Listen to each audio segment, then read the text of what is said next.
كل مرة كتحس بالحزن كتلوم الظروف، الوالدين، البلاد والعلاقات. كتحس براسك مظلوم، ولكن الحقيقة راك ماشي مظلوم، راك مرتاح في دور الضحية. كنتي باغي الشفقة ماشي التغيير.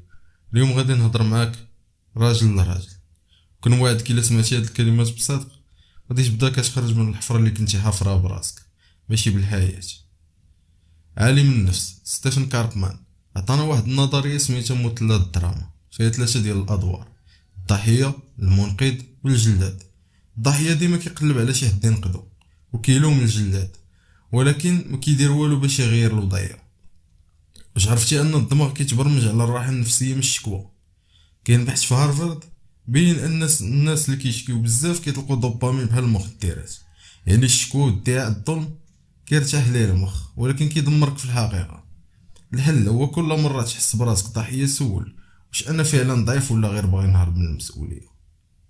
فلسفة فيكتور فرانكل طبيب نفسي نجا من معسكرات الموت النازية قال: بين المنبه والاستجابة كاين اختيار، وفي هذاك الاختيار كاين الحرية ديالنا.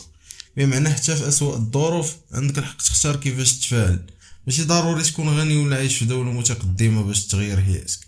خاصك غير تكون راجل وتحمل مسؤولية أفكارك وردود الأفعال ديالك. كتبغي تبني النفس، انت كتقول انا السبب وانا الحل. كيفاش كتخدع راسك بلا ما تحس؟ العقل كيدير حاجه سميتها التحيز التاكيدي، confirmation bias. بمعنى كتقلب غير على الادله اللي كتاكد ان الحياه ضدك. مثلا ما قبلوكش شي خدمه كتقول راهم كيهضروا بالمعرفه وكيدخلوا بالمعرفه. فشلتي في مشروع، ما عندي زهر، بنت خلاتك، العيالات كاملين هكا.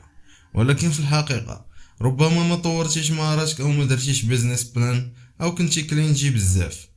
كل ما كتقنع راسك بهاد التبريرات كتخسر عام، عامين، 10، وكتعيش بلا نمو. الحل: كتبغي تشوف الواقع، كتبو. دير واحد الدفتر وسجل فيه الاخطاء اللي كدير بلا تبرير. غادي تبكي من الاول، لكن غادي تولد من جديد. الرجوله ماشي عضلات ولا فلوس ولا غوات.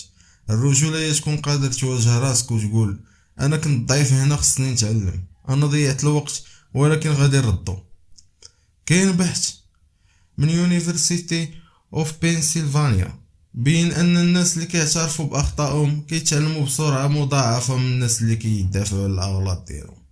الرجوله كتساوي الاعتراف زائد التعلم زائد التجاوز.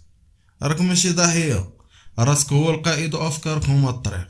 باش تخرج من الحفره خاصك تبطل تهرب وتبدا تواجه.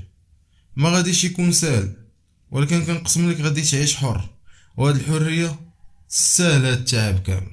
السلام عليكم.